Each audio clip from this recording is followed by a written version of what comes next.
السلام عليكم ورحمة الله تعالى وبركاته. تحية طابة جميع متابعينا الكرام ولكل من التحق بنا مؤخرا.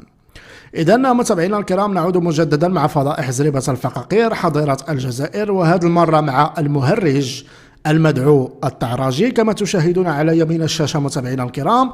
فهذا المهرج على صفحته الرسمية قام بسرقة صورة تعود للمدينة الرياضية في المملكة العربية السعودية، وقام بنشرها على أساس أنها في الجزائر. على يسار الصورة بطبيعة الحال ترون الصورة الأصلية، وبطبيعة الحال هذا السلوك معروف على البصبعيين، على سكان الحاضرة الجزائرية، لأنهم يقتاتون على السرقة، سرقة ما هو ثقافي، سرقة ما هو تاريخي، سرقة الآن ما هو رياضي، لأن بطبيعة الحال فاقد الشيء لا يعطيه. ولهذا يتجهون هؤلاء المستحمرون من البصبعيين وعلى رأسهم هذا الدبابة يعني ديال النظام الجزائري نحو السرقة، سرقة يعني الصور، سرقة كل ما هو متعلق بالغير، خصوصا هم يركزون على المغرب ويدعون على أن هذه الأمور هي في الجزائر تماما كما تشاهدون في هذه الصور التي سرقت من طرف المهرج المدعو الطعراجي، وهي تعود للمدينة الرياضية في